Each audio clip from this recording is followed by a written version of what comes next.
hair care for African women is $9 billion worth. $9 billion. I'm obviously in the wrong kind of business, and yes, I will be getting into hair care very shortly as well. After all, John DeMello has done it, and other people are doing it as well.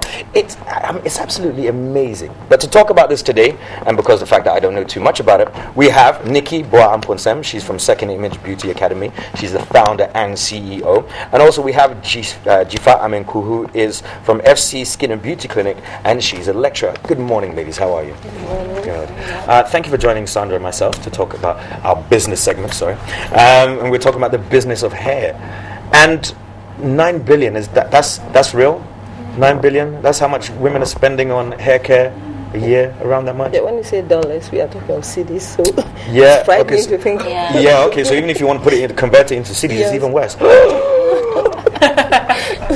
Now, the reason why I'm getting like this is because, yes, women do a lot of this stuff for themselves, but a lot of this money also comes out of men's pockets. Yeah, so I want to know, how lucrative is this business, and should I be changing my industry? It depends on how you look at it. You see, in Ghana, a lot of people do almost everything to their hair, from braiding, weave-ons, natural hair is even in vogue.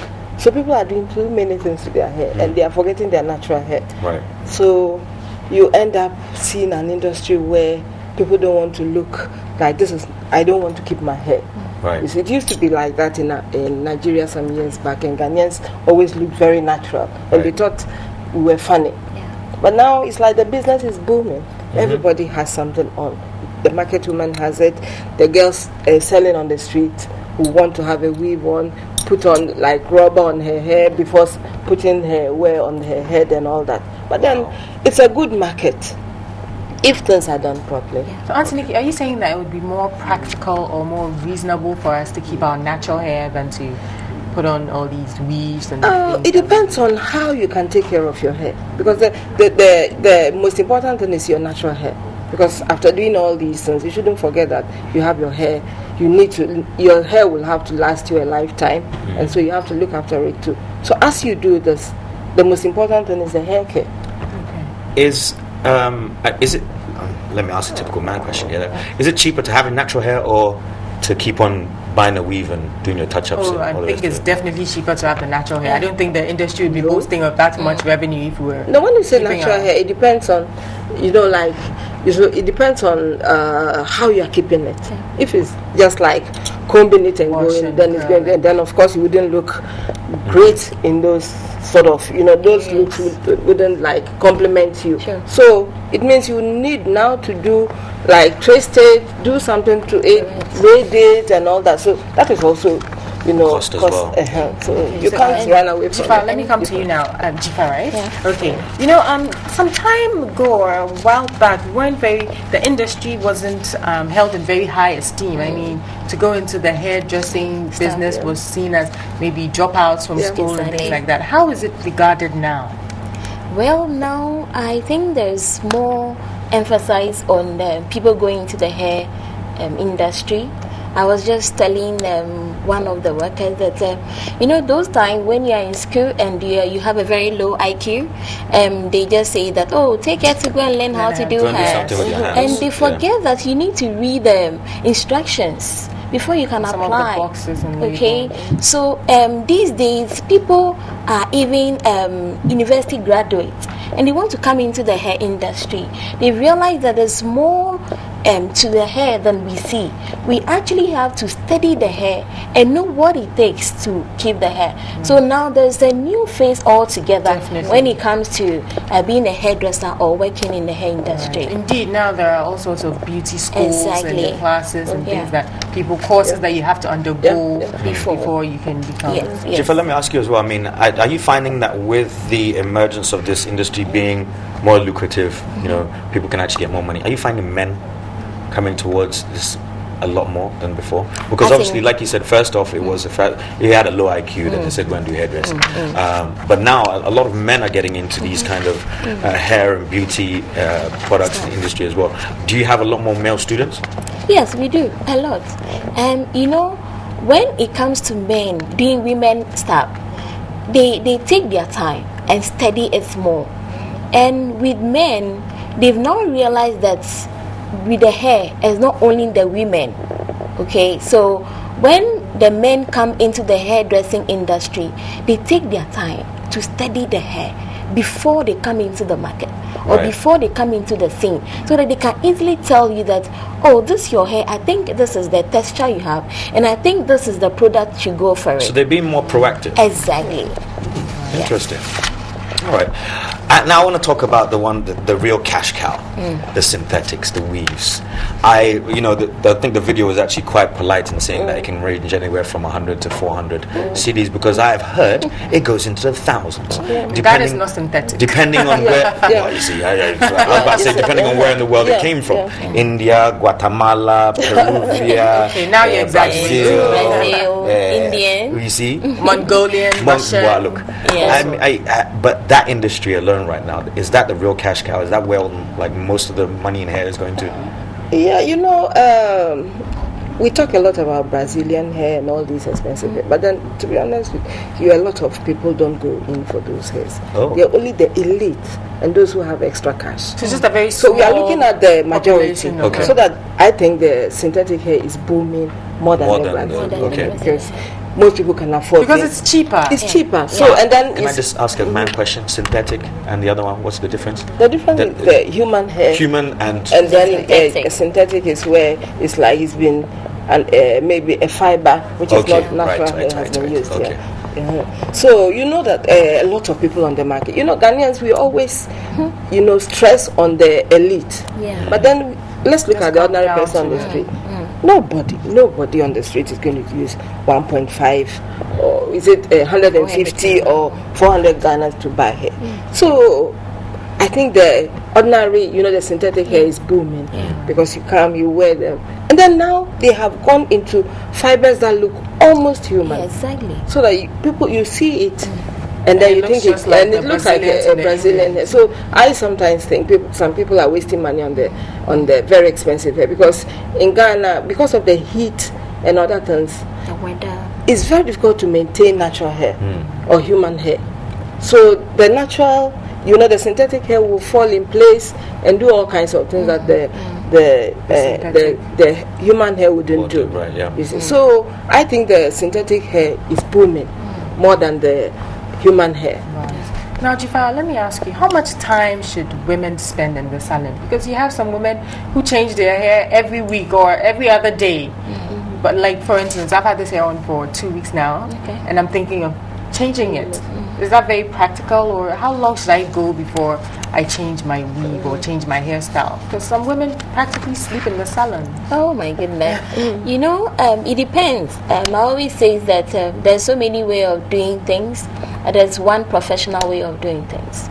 If you go to the unprofessional to fix this hair, it could take her probably like 3 hours, because she's not coming to figure out how to fix the hair, where to give you the parting, and then all of that.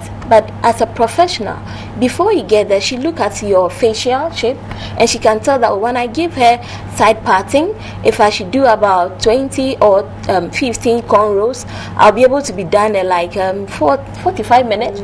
So before she gets to you, she has already actually get the time she lets you get out of the salon. So it's not every salon that you can just walk into and probably have to go with your pillow and your nightie.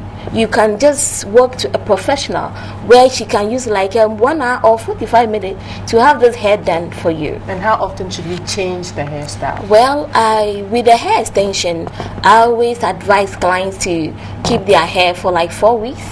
Especially with the hair extension, the weave. Because when you keep taking it off and undoing it also have a particular effect on your hair. It actually damage your hair or keep tearing your I hope hair. Nanaba is listening. She changes her hair almost every other week. I'm actually looking at all three of you now. I'm asking myself, Another man question. I mean, how much did your hair cost? Your everything. I'm like, we're talking the whole. I mean, the fact that you even say package, you go and buy your hair separately, you go and get the ingredients separately, you go to a salon separately. How much was the whole? Benny, that's a topic for another day. But did now you pay for it yourself? Let's talk about. No, it's on my head. Of course, I paid for it. Jifa, how much would your hair? I mean, something like this. How much would it cost you to do? What she's wearing? Yours. Mine would take like 30 Ghana cedis to do. 30 Ghana cedis. Yes. Wow. I don't know because I'm in the hair industry. Right. So they give you a discount. Well, I wouldn't say yes, but you know, to buy the hair extension to have it on, you get it free. Okay. And just the workmanship you have to pay for. Okay, but if you were to buy the hair, it would be. I think it would be like 50 Ghana cedis. Wow. Okay, and now I know why you don't want to answer yours. Don't get Anthony, so I mean, when you go abroad, they have all these sorts of international hair expos. And, you know, how come we don't have such in Ghana? Or even if we do, it's not very common. Or it's expensive to do those expos, and then it has to be locally. You know, normally when you go to this expo, you encounter people who are in the industry. When I say industry, the manufacturers are there and all that. But in Ghana, looking at it, we have very few people who are manufacturing in the country. So when you do this expo, you sort of... It's a small industry. So most of the things are bought from outside the country. Right. So it doesn't make a lot of economic sense. Yeah, but then we are, in fact, for the next, I think 2 or 3 months, a lot of people are advertising of health and beauty expo, hair and beauty expo center. So I think now that the industry is growing, you know, Ghanaians, sometimes it's a slow start, but when we get into it, we actually trot and run. Yeah. So it's coming up. So I wouldn't be surprised that for the next 6 to a year's time, you see a lot of expos, and then we'll be able to even bring people from outside Ghana to take part in it, and then that's when the business will boom, in the sense that they will get things cheaper in the country, because at the moment things are very very expensive for the user.